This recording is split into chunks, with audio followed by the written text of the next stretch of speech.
Hindi po bagay sa isang senador ang magbigtas ng mga salitang ganyan.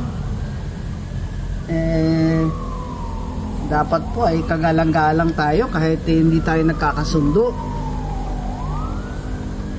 Sa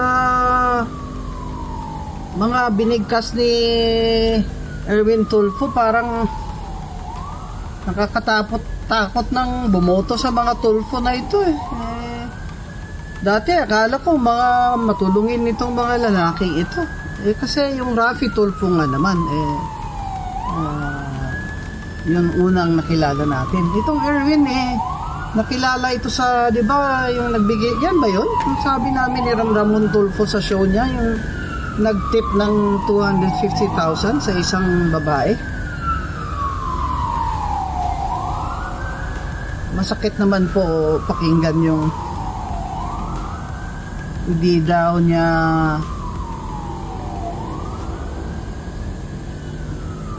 sasantuhin kung si Senator Marcoleta ay matanda. I don't care kung gaano kakatanda dyan. Don't care kung nag-Senate President ka at nag-Speaker ka.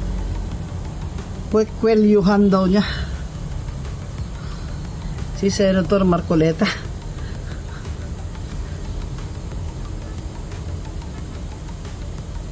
Bakit ba kayo nagsenador kung ganyan ang ano nyo?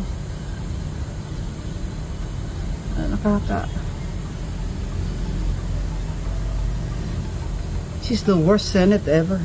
I have seen, at a young age, at 27, nag-mayor na ako kay President Cory. Nakilala ko yung mga senador dyan. Ay, napakagaling po. Senator Salonga, I was quite close to him. Senator Zig, Senator Gingon.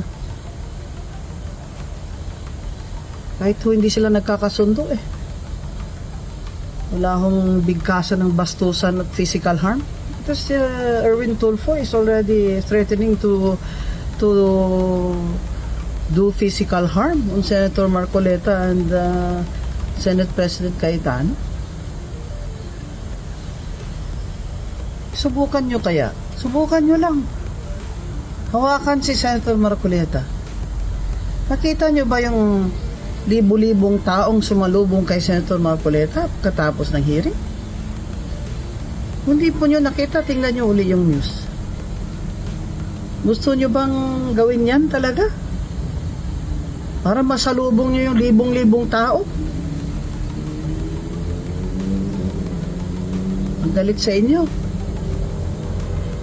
Kaya dapat tayo pong mga botante, matuto na po kayo. Hindi ho dahil matulungin sila sa radyo o sa TV, yan po ang tunay nilang pagkatao.